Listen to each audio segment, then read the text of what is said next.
우리 장관 후보자, 예, 오늘 대한민국의 전 농민들이 우리 농업을 하시는 분들이 많은 관심을 가지고 이 장관 청문회를 지켜보고 있는 줄로 압니다.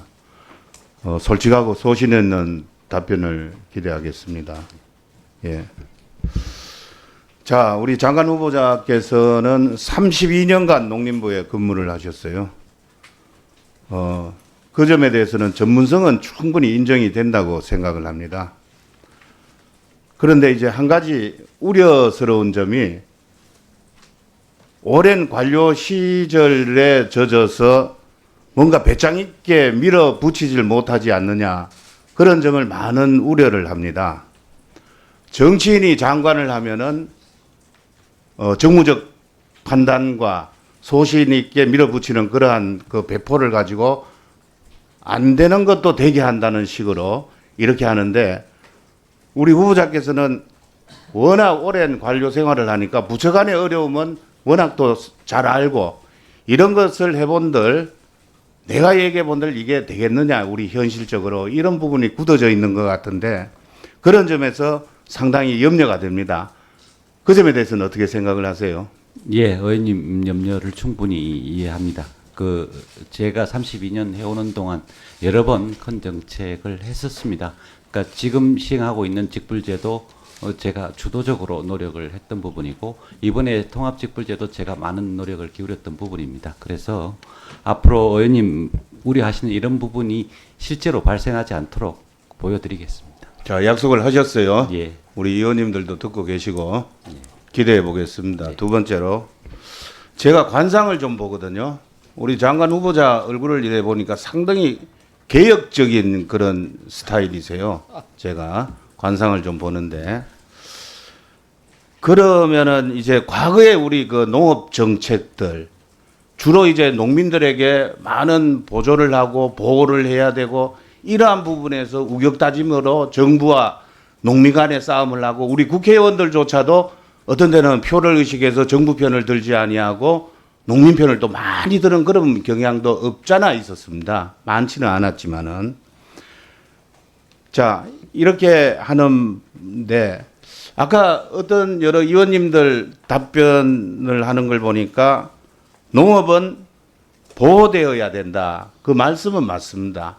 근데 거기에 빠진 게 보호되어야 되고 농업은 경쟁하여야 한다, 이런 부분도 있다고 생각하는데, 그 점은 어떻게 생각을 하세요? 예. 농업의 경우에는 일정 수준의 농업 부분을 유지하는 것, 이것은 주권 국가로서 꼭 필요한 부분이라고 생각을 합니다. 그래서 이 꼭 주권 국가로서 꼭 필요한 부분, 이런 부분을 살리기 위한 노력은 충분히 견지돼야 되고, 또 산업으로서 농업이 살아가기 위해서는 경쟁이 불가피합니다. 잘 알겠습니다. 자, 우리 원래 제가 지난 10년간 우리 농림수산식품 분야 예산 현황을 보았습니다. 2010년도에는 국가 전체 비중의 5.9%, 물론 정부 예산이 늘어나니까 비중은 떨어지는데, 이 농업이라든지 이런 부분에서는 같이 올라가줘야 되는 게 맞는데 이게 축소가 되는 거예요. 아까 이 부분에서는 32년의 그런 정통 관료 생활의 경험으로 인해 가지고 투쟁을 해서 예산을 올려서 할 수 있겠다는 그런 의지를 보여줬으니까 거기에 대해서는 다시 한번 안심을 하고요. 자, 차관 시절에 이런 걸 한번 봤어요. 스마트팜의 혁신밸리 이래가지고 우리 농업인 단체에서 데모를 하는데, 그 스마트팜 추진하는 김현수 차관 물러나라, 여기에 반해서 아까 보호되어야 되고 농업은 어떤 부분은 기업형이 되고 경쟁을 해야 된다는 그런 개혁성을 주장을 했는데 직격탄을 많이 맞으셨더라고. 이런 부분에 대해서는 어떻게 이거를 극복하겠느냐, 그런 질문입니다. 예, 여기 이 사진에 나와 있는 부분은 저도 직접 목격한 거고, 이분들이 주장하는 내용도 잘 알고 있고, 근데 스마트팜 혁신밸리가 지금 4군데가 선정이 됐습니다. 근데 이 스마트팜 혁신밸리는 생산을 늘리자는 취지의 혁신밸리가 아니고, 이 스마트팜과 관련된 전문 기술 인력을 양성하고 그 사람들이 실제로 실증을 할 수 있는 예비적으로 그렇게 농사를 지어볼 수 있는 그런 그 농장을 하자는 거고, 또 다른 한 가지의 목적은 그 스마트팜과 관련된 기자재 수출이 굉장히 많이 되고 있습니다.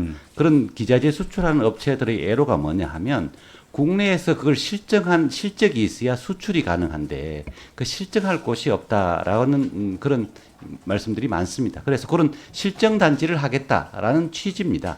이게 네, 알겠습니다. 생산을 늘리기 위한 거기까지만 것은 하시고요. 아닙니다. 예.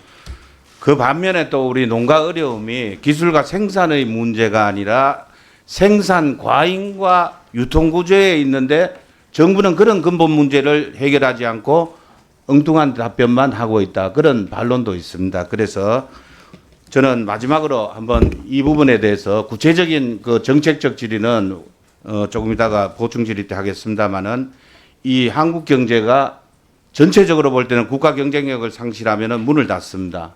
그리고 서비스업, 농업 성적 적자 그대로 방치하고는 제조업만으로는 나라 경영이 되지 않는다.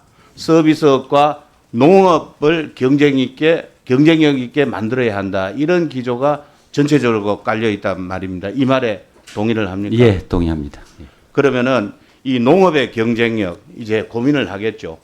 보호를 얼마만큼 하고 경쟁을 어떻게 개방을 하면서 시켜야 되느냐. 이 조화가 이루어져야 되는데 그러한 데 대한 확신은 있습니까? 예, 저는 그 경쟁해야 되는 분야와 정부가 육성 보호해야 될 분야가 분명히 다르고 그 분야도 저희들이 이 판단을 하고 있습니다. 예를 들면 밀이나 콩 같은 경우 국민적 소비량이 굉장히 많은데 우리 자급률이 너무 떨어지는 것. 이런 부분들은 어떻게든 경쟁에 노출되면 클 수가 없기 때문에 좀 키워야 된다는 생각을 하고 있습니다. 그래서 그런 부분들은 따로 한번 제가 임명이 되면 그 종합적으로 해서 보고를 드리도록 하겠습니다. 네, 우리 강석호 의원님 아주 훌륭한 질의를 잘 해주셨습니다. 다음은 존경하는 오영훈 의원님 질의 순서입니다. 제주 을 지역 대표이십니다.